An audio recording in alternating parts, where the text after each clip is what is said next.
Hi friends, मैं प्रवीण कुमार आप लोगों को भास्कर ऑनलाइन क्लास में स्वागत करता हूं। मेरी पिछली वीडियो जो आई थी वो हड़प्पा सभ्यता के एक सामान्य परिचय पर आधारित थी, जिसमें खोज, नामांकन, उसके क्षेत्र विस्तार इत्यादि के विषय में मैंने चर्चा की थी। आज का वीडियो हड़प्पा के विभिन्न स्थलों, उनकी खुदाई, वहाँ से प्राप्त अवशेष जो मिले हैं, साथ ही उन सारी चीज़ों को भी जोड़ने का कार्य किया गया है, जो एग्जाम के पॉइंट ऑफ व्यू से काफ़ी उपयोगी होंगे।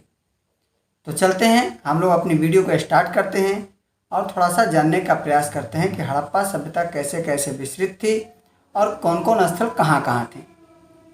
आपके सामने मानचित्र है, इसको ध्यान से देखिएगा। ऊपर में एक स्थल आपको नज़र आ रहा होगा, सोर्तुगई। यह जो जगह है वो मुख्यतः अफ़गानिस्तान में है, और एक और जगह है मुंडीगाक। ये दो स्थल हैं वो बेसिकली आपको अफ़गानिस्तान में देखने को मिलते हैं। इसके अलावा जो दक्षिण पश्चिम में जितने भी फैले हुए थे हड़प्पाकालीन स्थल, उसमें अधिकांश स्थल पाकिस्तान में देखने को मिलते हैं। उसके बाद का हिस्सा जो है वो आपको भारत में है, और दो इलाके सिर्फ, जिसमें मुंडीगाक और सोर्तुगई, ये दो जगह हैं वो आपको अफ़गानिस्तान में देखने को मिलते हैं। तो सिर्फ अफ़गानिस्तान में दो जगहें हैं, इसीलिए आपका यह महत्वपूर्ण हो जाता है कि ये दोनों जगहों को आप याद रखेंगे, क्योंकि परीक्षा के पॉइंट ऑफ व्यू से ऐसा पूछा जाता है कि निम्न में कौन स्थल जो है अफ़गानिस्तान में है, या निम्न में कौन सा स्थल है जो भारत में नहीं है। ऐसा करके ऑप्शन पूछा जा सकता है। चलते हैं, शुरू करते हैं। तो देख रहे हैं यहाँ पर ये जो स्थल है, इसमें एक पोजीशन यहाँ, दूसरा पोजीशन आइए मुंडीगाक। ये दोनों पड़ जाते हैं कहाँ पर? तो ये दोनों पड़ जाते हैं अफ़गानिस्तान में। ठीक है। इसके अलावा आप लोग देखिए, यहाँ पर आ जाती है हमारी सिंधु नदी, जो कि कहाँ से स्टार्ट है? तो देखिए, सिंधु नदी का स्टार्ट यहाँ पर से है। देख रहे हैं, इस हिसाब से आते आते ही पाकिस्तान में चली जाती है। तो पाकिस्तान में अधिकांशतः स्थल जो हैं वो इसी नदी एवं इनकी सहायक नदियों के किनारे अवस्थित हैं।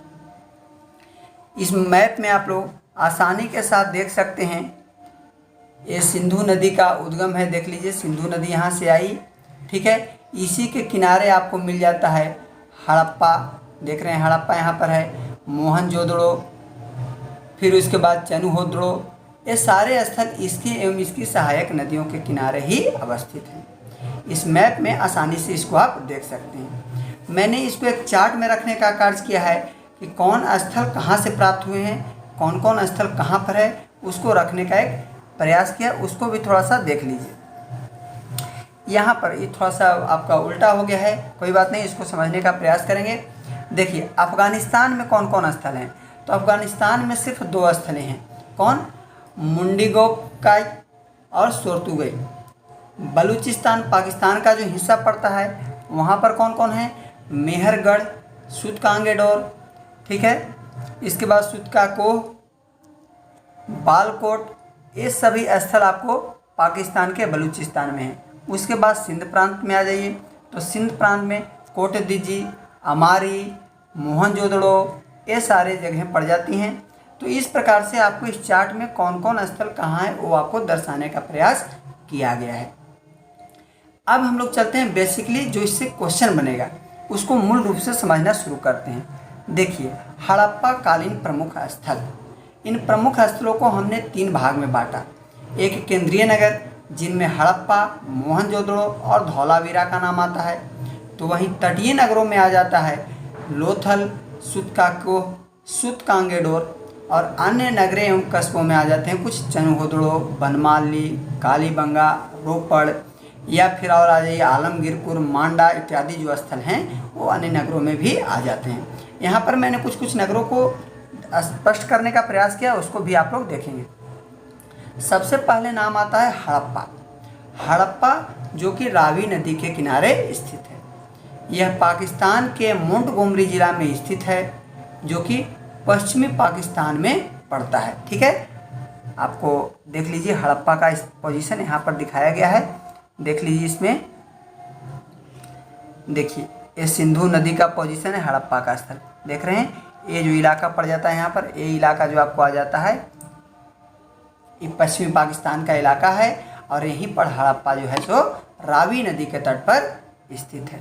चलिए आगे चलते हैं अब हम लोग, तो इसके विषय में जानते हैं क्या और विशेष है। तो हड़प्पा जिले के खोजकर्ता के संबंध में कहा जाए तो मैंने पिछले वीडियो में बताया था कि सर्वप्रथम मेसन ने शुरू की थी इसकी शुरुआत खोज करने की। हड़प्पा के टीलों को पहली बार 1826 में बताया था, लेकिन जब 1921 ईस्वी में सर जॉन मार्शल के नेतृत्व में भारत में पुरातात्विक स्थलों की खुदाई प्रारंभ हुई तो दयाराम साहनी के नेतृत्व में 1921 ईस्वी में, सॉरी यहाँ पर एक गलती हो गया, 1912 मिस्टेक से लिखा गया है, इसको थोड़ा सा आप लोग सुधारने का प्रयास करेंगे। 1921 यहाँ पर है। 1921 ईस्वी में इनके अलावा माधव स्वरूप वत्स एवं मार्टिन व्हीलर ने भी इसमें अपना योगदान दिया है इनकी खुदाई में। यह नगर 2 भागों में डिवाइड था।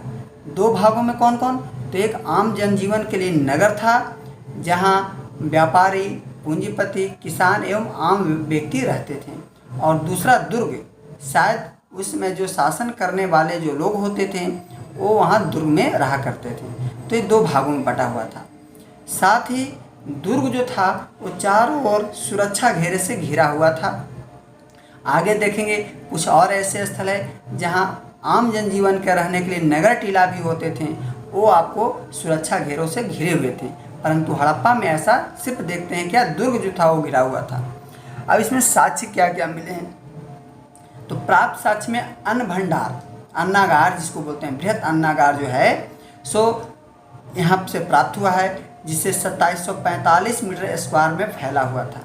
इसके अलावा वस्त्र धारण किए हुए मूर्ति, शंख, बैल, कांस्य दर्पण, मछुआरे और कब्रिस्तान के प्रमाण मिले हैं, जिसको नाम जो है सो RH37 नाम दिया गया। कभी कभी ये भी पूछता है कि RH37 जो कब्रिस्तान है वो कहाँ से प्राप्त हुआ है। तो मूल रूप से आप लोग प्राप्त साक्ष्य को ध्यान में रखेंगे। इसमें 3 क्वेश्चन ज़्यादातर पूछता है कि हड़प्पा सभ्यता की खुदाई किसके नेतृत्व में हुई और किन्होंने पहली बार खुदाई की। ठीक है, और साक्ष्य के संदर्भ में आपको बराबर पूछता है कि बृहत अन्नागार कहाँ से प्राप्त हुआ है। तो अन्नागार कहाँ से प्राप्त हुआ है? हड़प्पा से। अब आगे चलते हैं मोहनजोदड़ो, जिसको मृतकों के टीला के नाम से जाना जाता है। ये सिंधु नदी के किनारे स्थित है। यह पाकिस्तान के सिंध प्रांत के लारकाना जिले में स्थित है। इसके उत्खननकर्ता की बात की जाए तो राखाल दास बनर्जी, आर.डी. बनर्जी शॉर्ट में इसको बोल सकते हैं आप लोग, द्वारा 1922 ईस्वी में इसकी खुदाई की गई। यह नगर टीला एवं दुर्ग में भी बटा हुआ था। चूँकि यहाँ पर कनिष्क द्वारा कुषाण शासकों द्वारा एक स्तूप के निर्माण की बात कही जाती है, इसलिए इसको स्तूप टीला भी कहते हैं।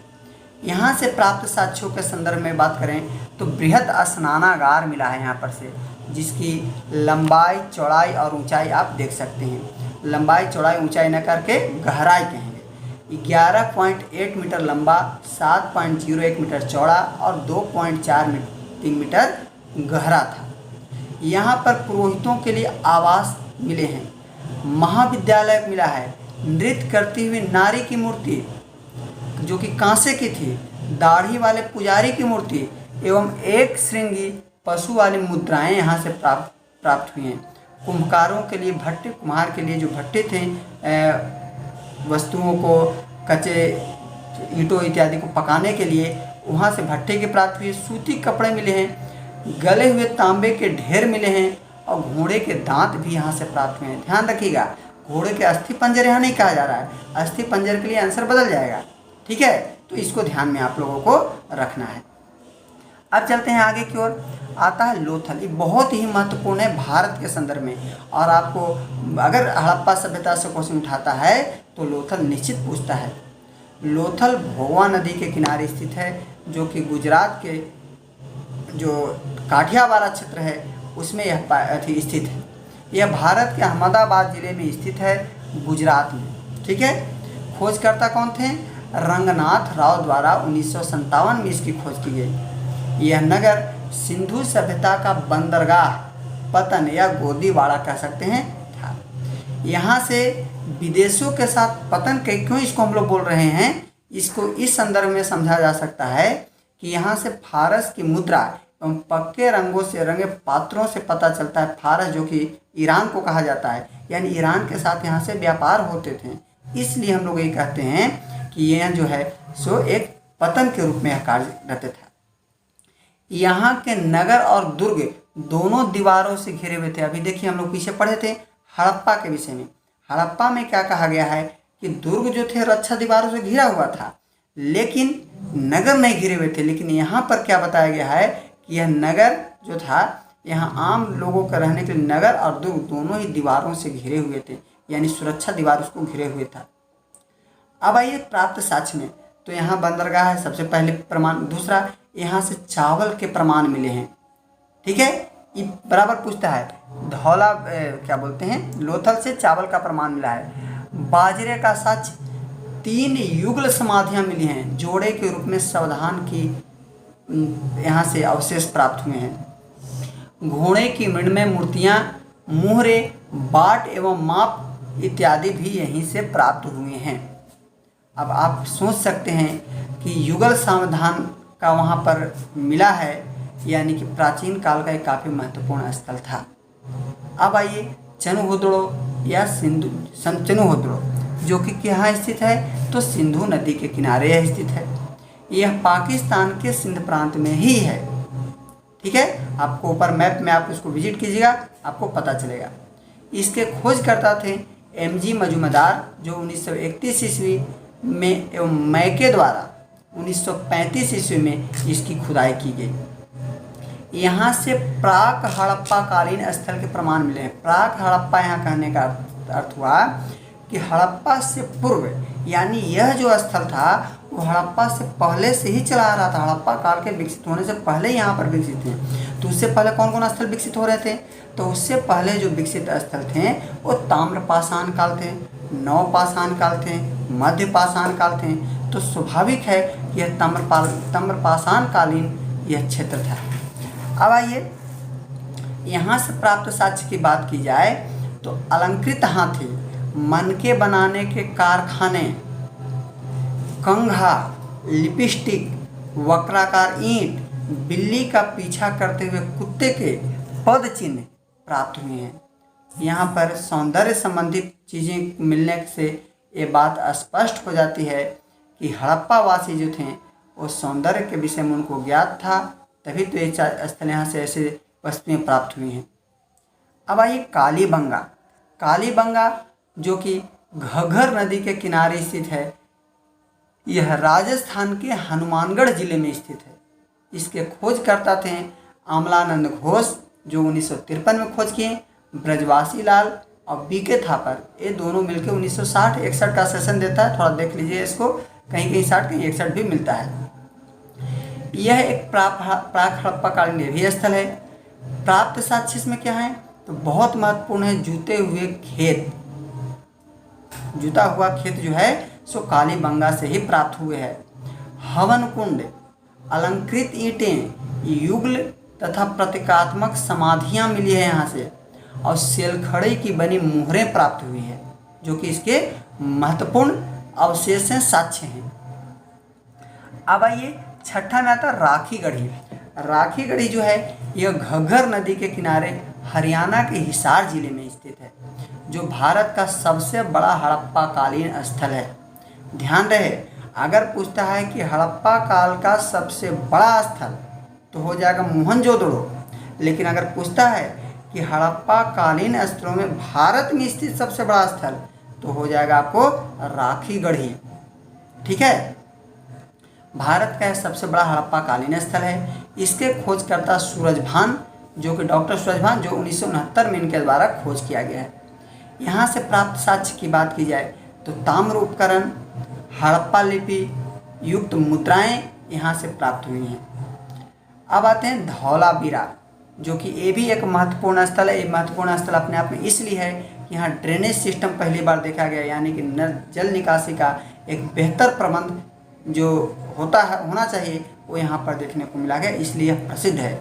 धौलावीरा लूनी नदी के किनारे स्थित है। यह गुजरात के कच्छ जिले में स्थित है।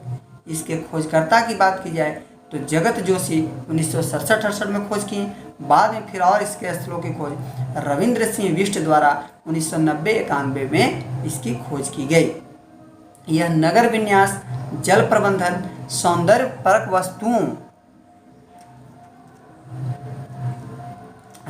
परक वस्तुओं के लिए यह जो है स्थल प्रसिद्ध रहा है। चला गया, हाँ ठीक है। सौंदर्य परक वस्तुओं के लिए यह प्रसिद्ध है। इसमें और थोड़ी सी विशेषता इसका देख लीजिए, यह 3 भागों में विभाजित था। अभी तक जो भी स्थल हम लोग देखे थे जिसमें हड़प्पा था, मोहनजोदड़ो था, फिर लोथल के विषय में हम लोग देखें, ये सब जो स्थल थे वो 2 भाग में ही विभाजित थे। लेकिन एकमात्र स्थल और एक और स्थल आगे मिलेगा, वो भी देखिएगा, धौलावीरा, जो कि मुख्य रूप से 3 भागों में बटा हुआ था। दुर्ग, मध्यम नगर और निचला नगर। सामान्यतः माना जाता है कि शासन वर्ग का जो स्थल था वो दुर्ग था, जो व्यापारिक वर्ग के लोगों के लिए स्थल था वो मध्यम नगर था, और जो निम्न वर्ग के लोग थे जिसको हम लोग कृषक वर्ग कह सकते हैं, वो जो थे आपको निम्न वर्ग में यानी कि निचले शहर में रहते थे। यहाँ से प्राप्त वस्तुओं की बात की जाए तो 10 लिपियाँ प्राप्त हुई, सिंधु लिपि प्राप्त हुई है। जल प्रबंधन का यहाँ से जानकारी प्राप्त होता है, इसके महत्वपूर्ण। ज़्यादातर आपको क्वेश्चन जो पूछे जाते हैं वो आपको इसके संबंध में जल प्रबंधन के लिए विशेष प्रसिद्ध रहा है, वही आपका एग्जाम में पूछा जाता है। अब आइए बनवाली। बनवाली जो है हरियाणा के हिसार जिले में स्थित है। यह सरस्वती नदी के किनारे स्थित है। इसके खोजकर्ता जो हैं रविंद्र सिंह बिष्ट 1973 में इनके द्वारा खोज किया गया। यहाँ दोनों भाग नगर तथा दुर्ग रक्षा दीवारों से घिरे थे। देखिए आ गया, आप लोगों को लोथल में भी बताया गया था कि दोनों स्थल जो थे वो सुरक्षा दीवारों से घिरे हुए थे। आपको बनवाली में भी दोनों सुरक्षा दीवार से ही घिरे हुए थे। प्राप्त साक्ष्य की बात की जाए तो यहाँ पहिया, बैलगाड़ी का पहिया जो आधुनिक टाइम में देखते हैं हम लोग, वो पहियों की प्राप्ति हुई है। आधुनिक किस्म, उत्तम किस्म की जौ के बीज प्राप्त हुए हैं।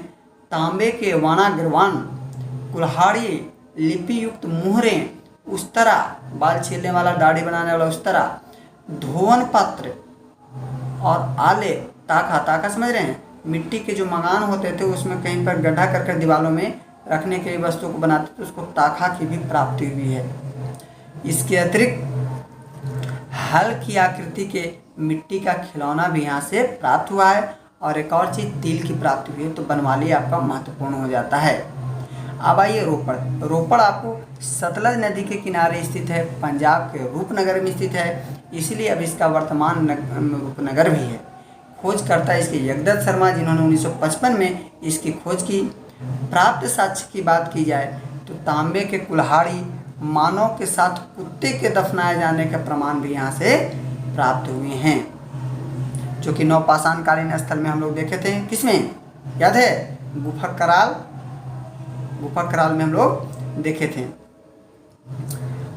सुतकांगेडोर, यह पाकिस्तान के बलूचिस्तान प्रांत में स्थित है। इसके खोजकर्ता आरिज अस्टाइन 1927 में पहला बार खोज हुआ, और जॉर्ज डेल्स द्वारा 1962 में फिर इसकी खोज की गई। यह प्राकृतिक चट्टान पर स्थित एकमात्र स्थल है। अभी इसके बारे में बता दें, प्राकृतिक स्थलों पर, प्राकृतिक चट्टानों पर स्थित है यह स्थल है। यहाँ से प्राप्त साक्ष्य की बात की जाए तो मानव की अस्थियों से भरा राख, अस्थि का जो राख होता है उससे भरा बर्तन प्राप्त हुआ है। बेबीलोन के साथ व्यापार का प्रमाण भी मिला है। बेबीलोन विदेशी हो गया, यानी कि ये भी जो है तो एक बंदरगाह के रूप में ही था। कौन? रोपड़। अब आइए रंगपुर, जो कि मादर नदी के किनारे स्थित है। यह गुजरात के काठियावाड़ जिला में ही स्थित है। इसके खोजकर्ता A.R. राव 1953-54 ईस्वी में रंगनाथ राव है, ठीक है, 1953-54 ईस्वी द्वारा किया गया। प्राप्त साक्ष्य की बात की जाए तो ज्वार बाजरे की खेती का प्रमाण, कच्ची ईंटों के दुर्ग और धान की भूसी का भी प्रमाण यहाँ से मिला है। अब आइए सुरकोटदा जो कि सरस्वती नदी के किनारे स्थित है। यह गुजरात के कच्छ जिलों में स्थित है। खोजकर्ता इसके जगदीप जोशी 1964 में इनके द्वारा खोज किया गया। अब प्राप्त स्थल की बात की जाए तो लोहित मृदभांड, घोड़े के अस्थि पंजर, कलश सावधान और तराजू का पलरा है। तो ये थे हड़प्पा काल के कुछ प्रमुख स्थल का जितने से आपको एग्जाम में पूछा जाता है उसको मैंने यहाँ पर रखने का प्रयास किया है। आशा करूँगा कि आप लोग इसे अपने नोट में बना करके इसको सुरक्षित करेंगे और आने वाली प्रतियोगिता परीक्षा में यह आपके लिए सहायक होगा। अगर हमारा वीडियो आप लोगों को अच्छा लगता हो तो लाइक कीजिए, सब्सक्राइब कीजिए और ऐसे ग्रुप में फॉरवर्ड कीजिए जो आगे प्रतियोगिता परीक्षाओं की तैयारी कर रहे हैं ताकि उनको भी आगे बढ़ने में मदद मिले। तब तक के लिए धन्यवाद।